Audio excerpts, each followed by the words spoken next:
নমস্কার বন্ধুরা, আসসালামু আলাইকুম।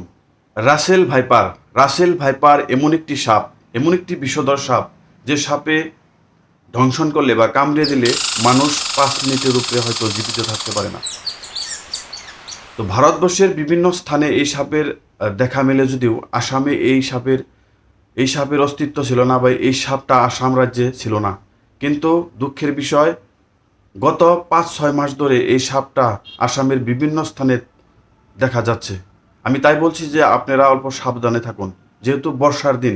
এই বর্ষার সময় সাপ হয়তো মানুষের ঘরে ঢুকে।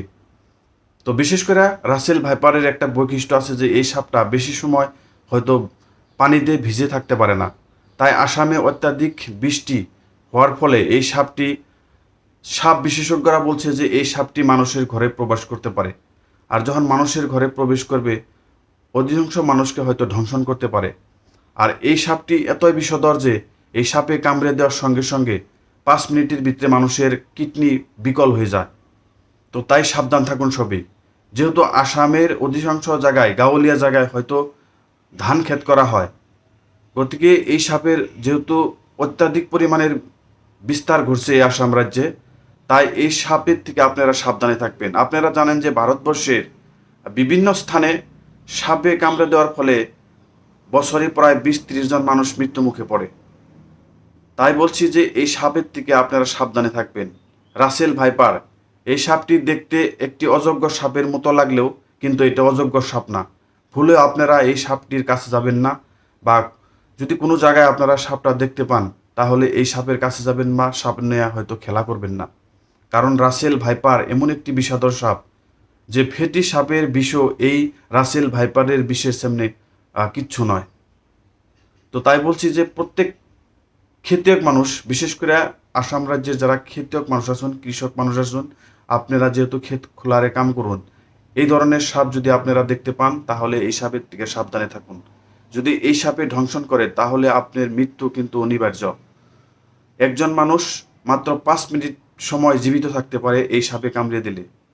আপনি ভাবুন, যদি এই সাপে কামড়ে দেয় তাহলে আপনি মেডিকেলে পাওয়ার আগে হয়তো আপনার মৃত্যু হতে পারে।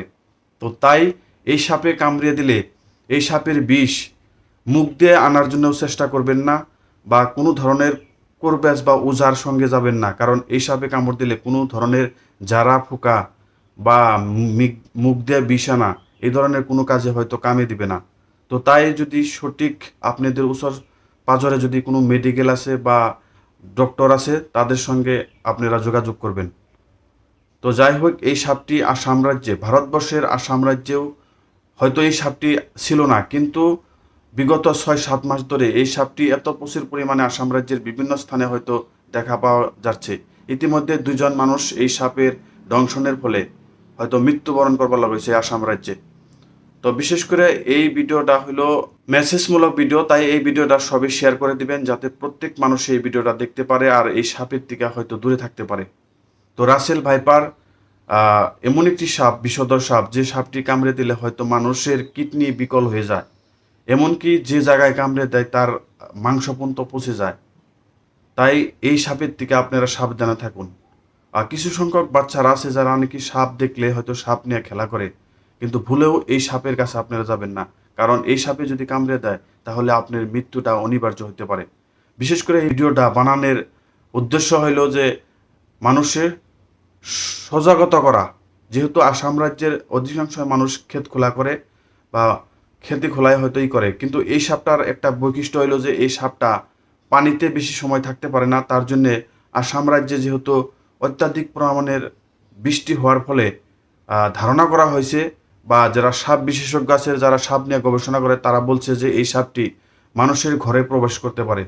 তাই ঘরের যে কোনো বস্তু আপনারা সাবধানে রাখুন যাতে আপনার ঘরে এই ধরনের সাপ বা বিচ্ছু প্রবেশ করতে না পারে। তার জন্য আপনি কীটনাশক যেগুলো ওষুধ আছে, এই ওষুধ আপনার ঘরে ব্যবহার করুন। কারণ এই সাপে যদি আপনাকে ধ্বংসন করে তাহলে আপনার মৃত্যু কিন্তু অনিবার্য।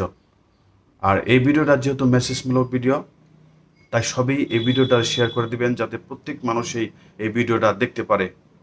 তো আজকের মতো ভিডিও এখানে শেষ করছি। খুদা হাফিজ। পরবর্তীতে আপনাদের সঙ্গে দেখা হবে অন্য একটা ভিডিওতে।